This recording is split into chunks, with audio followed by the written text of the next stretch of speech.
such an asshole.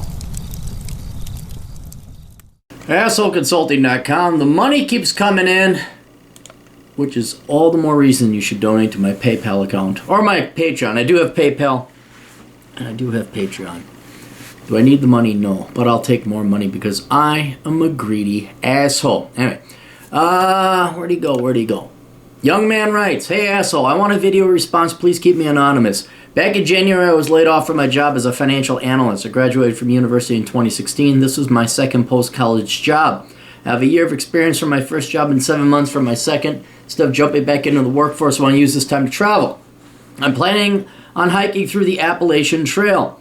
After that, I would like to spend a few months backpacking around Europe, stay 3 months in Nepal, camp throughout the western United States, and go on road trips in eastern Asia. I think these trips will be a lot of fun, life-changing, and something I should do while I'm still young. I've heard a lot of people who waited until they were old to extensively travel and never did because they weren't physically able to. God almighty, tell me about it. I know people my age, and I'm not that old, and they go, I can't do it. It's like, well, if you didn't eat all the fucking time and you, like, saw some broccoli, you don't even have to eat it. You just have to, like, smell the broccoli, and you'll lose 10 pounds. I don't like broccoli. I don't want to be one of them. No, you don't. I currently live at home, so I don't have any expenses, and my student loans are paid off. I have $22,000 saved up. Do I have enough money saved to do all these things I want to do? Do you have any recommendations for other places I should visit? Will taking 2 years off negatively affect my job prospects? How should I explain the wage gap in my resume when I go back to work? All right, then you ask an incredible... You know how they say there's no such thing as a stupid question? Then you ask probably the dumbest question I've ever heard in Asshole Consulting. But don't worry, we're going to kick your ass, and you'll be like, oh, sorry, I didn't ask that. All right, let's go through the places you want to go. Appalachian Trail, dude, it's way overrated. That's what Paul Mink, you know Paul Mink. Oh, God, don't talk about Paul Mink. Oh, let's not start about that guy. He thinks a slight rise... You know, Florida, I think the highest elevation in Florida is 341 feet. He thinks that's a mountain. And all you people east of the Mississippi thinks that the Appalachians and the Smoky Mountains are mountains. Don't even waste your time. It's nice. My uncle did it, actually. He did hike that, and it was fine. Nothing wrong with it. There's certainly some beautiful sights to be seen. But, dude, the western United States is just way the fuck better. All right? So either drive or fly. I recommend driving. You can read through my book, Reconnaissance Man. That'll go into a lot of detail. You may want to pick that up to read techniques and tactics like washing out of waysides and washing in river streams and how basically to avoid hotels, and maybe you should get an Outback depending on your height. Maybe you get a van. You could do van life. But you're not going to do the Appalachian Trail right off the bat if you're going to spend that much time. Money's not the issue. It's time. This summer I would be going to the American West. And there's more American West than there is to handle in the summer. There's just a ton of stuff. What I would recommend you do is I would definitely do Moab. Well, you're not employed, so you could go in spring and maybe even fall. You don't want to go in the dead of summer in some of these places. So Moab, Grand Canyon, Zion, a lot of Utah. Those are musts. On your way out, I would recommend the Black Hills if you're not that good at hiking, because the highest peak is 7,200 feet. If you want to take a crack at some snow-capped mountains, there's the Bighorns in Wyoming, which is free. And you can do Rocky Mountain National Park, but you got to pay for the park pass. I would definitely recommend Beartooth Pass, just driving it. And it's kind of in Yellowstone National Park, but I think Yellowstone and the Grand Tetons are highly overrated. There's the Bitterroot Mountains, but yeah, I mean, it's just, the world's your oyster. But I would definitely, Moab, Zion, Grand Canyon, those are musts, and they're all relatively in the same area. Then maybe I'd trek up north, and Denver's not the worst place to HQ out of. Denver would not be that bad. Then you could definitely get some mountains. You could go up into Wyoming and do a loop. And then Glacier National is all right. If you get the time and you have the budget, I would also hit Banff and Jasper and Revelstoke. But those are up in Canada, but they're much more dramatic. That's when you'd hit it in July.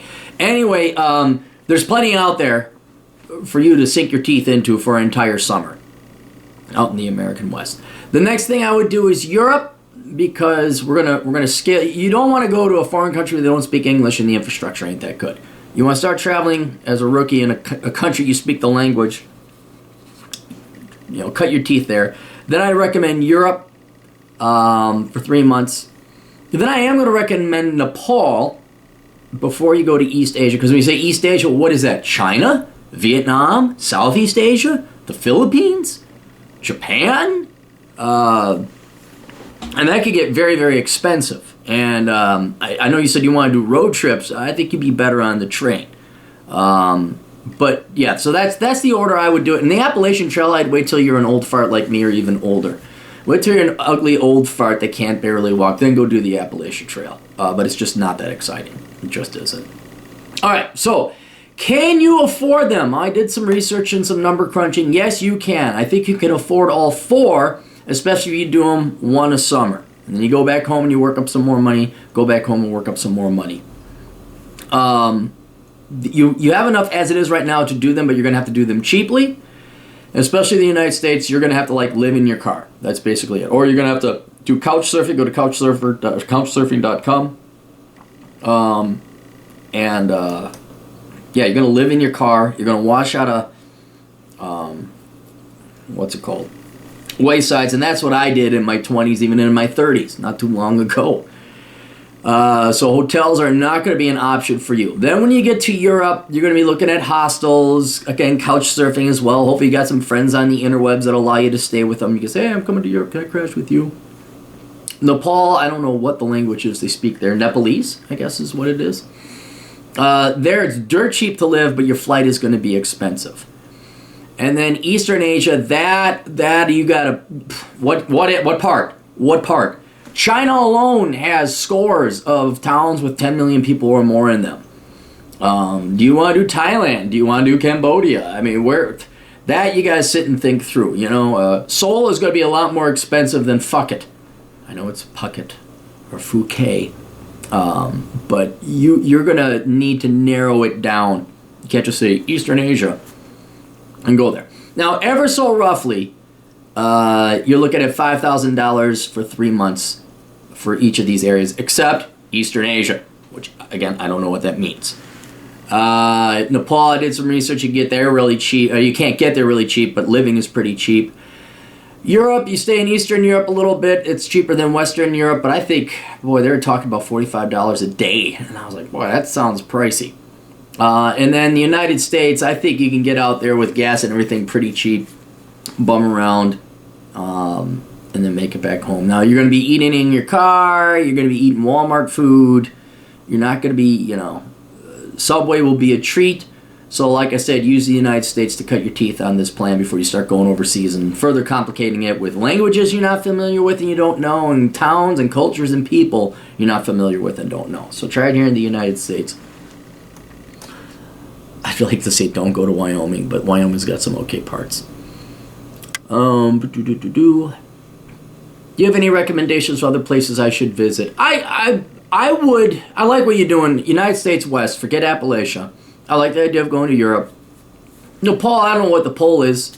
RJX, he went out there recently, 19-year-old kid. He liked it.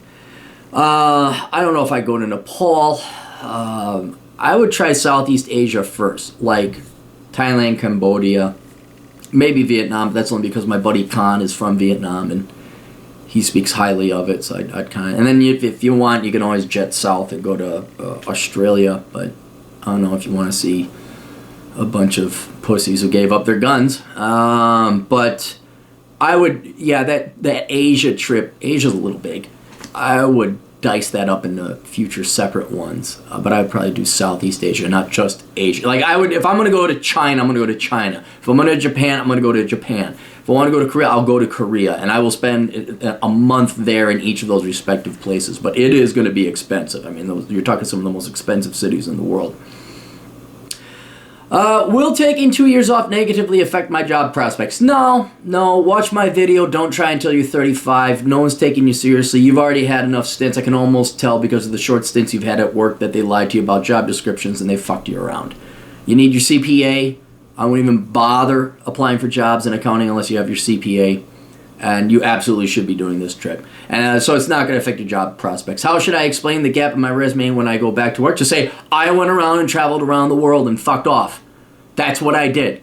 And they're going to say, damn, I wish I did that. You say, yeah, it was fun. It was awesome. And then here's some pictures. Heck, you can even have a website, with the pictures in your exploration. And then you could point to it as empirical evidence. Like, no, I've been working, here's the website. You can see my pictures. That's me eating yak over in Kathmandu. Yak meat, not that good. So I think you should absolutely do this. I wish I did it, blah, blah, blah. Didn't have the money, etc., etc. But I would cut your teeth here in the United States first and get used to traveling cheap and living in a car. All right, now, you have asked a very stupid question, and you deserve to be belittled and mocked and ridiculed. Another thing I've been thinking about is joining the Peace Corps when I get back. The volunteer service would be for 2 years. I think I would enjoy helping people and living in another country. Like traveling, it's an experience I want to have before I get old and committed to a wife, children, or career. You're going to have that traveling without a bunch of leftist fucking lazy tards who have... Okay, you're not helping people. Let's be very clear about the UN and the Peace Corps and AmeriCorps and all that. You are not there to help people. You are there to piss away money and go on traveling and hang out with a bunch of rich white kids from the suburbs who have no intention of actually helping their fellow black brother down in Africa or their fellow Hispanic brother down in South America. You might do a little bit of work and all that. You're not helping. The Peace Corps hasn't done jack all fucking shit to help foreign people in foreign countries. What has helped is Chinese foreign direct investment.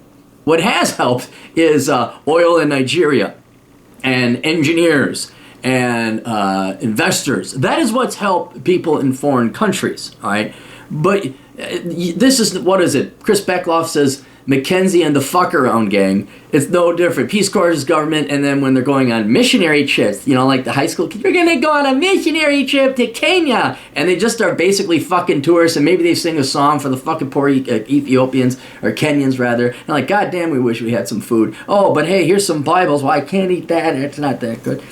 Although it's no longer as bad as it was in the communist days in Ethiopia. But the whole point is, dude, you're not going to help people. You're not. You're going to be with the world's biggest hypocrites, the most spoiled, rotten white people, white little kids from the suburbs who want to, I'm here to masturbate myself to make it feel like I'm doing good for non-white people because that way I'm not racist. And they don't do shit all. It's like the UN when it went to Haiti. All they did was sit on their boats and go swimming in lagoons and eat first world food. And we're helping. I are helping. You're not going to help them. All right? So don't even fuck around with that. Look, you got a good degree. What I would do is you go out during summer, you come back during the off season. I'd work towards your CPA. Go sit for your master's classes that you need. Go take your CPA. Go work a little bit, rebuild your funds, and the next summer get the fuck out and go again. Like traveling, it's an experience I want to have before I get old, committed to a wife, children, or career. You're going to have that experience, but without having to work. You're going to be going out having fun, and you're not going to be listening to brainwashed leftist old hippies from the 1960s tell you how to fucking dig a ditch. You're not going to dig a ditch. You're going to help plant some trees, and then you're like, yay, let's sing around and sing Kumbaya. What are your thoughts on serving in the Peace Corps? I think it's bullshit. I think you should join the military instead, frankly, when you get back. Would 4 years be too long to take off? Ooh, 4 years? Well, if you come back every 9 and do some work, no, there's nothing wrong with that. Like, if you did 2 and you went to the really hot spots in fall and spring, like Moab or the Grand Canyon, and then in summer you went up into the northern climes, you'd be all right. Am I getting ahead of myself and thinking too far in advance? Yeah, it's not bad to start thinking out some ideas or thinking them through. But yeah, that Peace Corps is really one of the dumbest ideas I've ever heard. It's just don't do it, okay? Just don't do it. You're not even getting paid, right? Fuck that shit. And no offense, we go, what are you doing? I was in the Peace Corps. They think pussy. Not that you're gonna get any. Opposite, quite actually. They think that guy's a fucking pussy. Right? And don't you fucking nerds who happen to know one ripped guy who plays the guitar with his fucking man bun who happens to be ripped who works at it. Don't fucking tell me about that one guy. Any thoughts on what I should do? Yeah, I think you should do exactly what you want to do. I don't know if I'd stretch it out over 4. But I would do 1 trip at a time. So you learn and you make the next trips more efficient, more profitable, or not profitable, less costly, more enjoyable. You avail yourself of it. And then in between there and then, I'd be seeing if you could take classes online. Look at Western Governors University. See if you get your master's courses that you need to sit for the CPA exam in your state. So as long as you got internet access, you could be studying at night and traveling during the day. I recommend all this. I outlined it very detailed, how you can do it in Reconnaissance Man. And then I think once you get your ass back, you should join the military. Absolutely. Join the reserves or the National Guard part-time and not the Peace Corps. Because then you're like, oh, you're a soldier? Well, I hate the military because the government told me to, but somehow I'm going to let you fuck me. And that's how it works. Guys in the Peace Corps don't get fucked. Men in the Marine Corps do. So, say. All right, that's it. You guys got questions there? You got answers over at assholeconsulting.com, where I, the world's only professional asshole, America's older brother, the dark knight of advice comes, and the IKEA of consultants will give you the wisdom I've learned from my spectacular mistakes so you do not fuck up anywhere near I do.